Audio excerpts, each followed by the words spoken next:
Oh, hi, Alicia here. Fun fact, did you know that the first television was invented in 1927 by Farnsworth? The first television broadcast aired in 1936 here in the United States, and it was aired by the RCA. And then of course we all know what Netflix is. Netflix was founded in 1997 and has over 29.4 million streaming customers. How many of those are college students? And of course, what are the implications of such prolonged exposure to this type of programming? So on behalf of Group 14, myself and Joseph will be presenting our PSA in the hopes of reducing overall screen time among our target population, which are college students. If you remember our last video,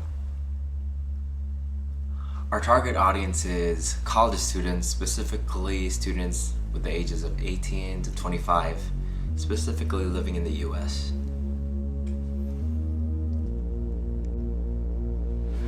A lot of us don't want to admit it, but it is a significant health problem, especially among college students, right? It's a practice that most of us will adopt, and it leads to a variety of health problems, especially down the line, including obesity, sleep deprivation, antisocialness, and all those things that we do not want to happen to ourselves.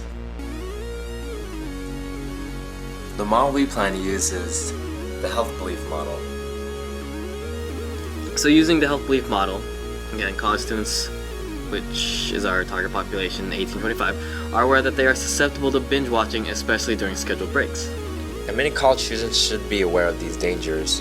One of the things that the health belief model will benefit these students will help them be able to get sufficient sleep, avoid weight gain, and overall just have a healthier lifestyle. Now, remember with the health belief model, we have perceived severity and perceived susceptibility. Perceived severity, we want college students to be aware of the risks associated with binge watching. Now, these include weight gain, health-related illnesses, insufficient sleep, increased antisocialness, and decrease in academic performance. For the perceived susceptibility, we want college students to realize the odds of contracting these symptoms of binge watching, such as doing it during scheduled school breaks, because it's a growing trend of popular TV shows, and most of all, it's easily accessible in our laptops, in our iPhones, and in our televisions. The cue to action that we will be using and we will be presenting at the end of this is we will be using our Breaking Bad Habits commercial as our cue to action.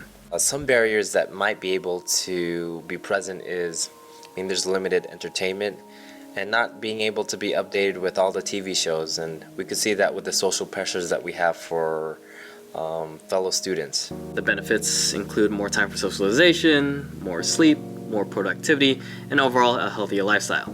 Okay, so our goal here is to reduce the overall screen time among college students. And our objectives is that we hope that after the public views our Breaking Bad Habits commercial, 70% of college students will reduce their overall screen time in half. And then we hope that 80% of college students will notice the increasing number of problematic outcomes as a result of binge watching. We hope to use this commercial for a promotional strategy because students usually tend to lean on entertainment. With that, we hope to fulfill auditory and visual strategies. With that, when they see a prolonged amount of time where one person watches Netflix, that will show the consequences, and with that, they will actually have a cue to action in changing their habits. And without further ado, we present you with our commercial. Bye, and I hope you stop watching, binge watching.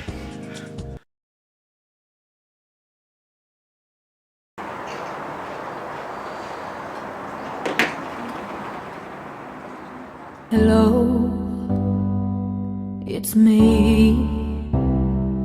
I was wondering if after all these years you'd like to me to go over everything.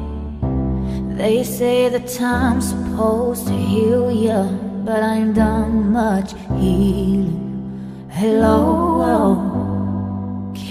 hear me? I'm in California dreaming about who we used to be when we were younger and free. I've forgotten how it felt before the world fell at our feet. There's such a difference between us and me.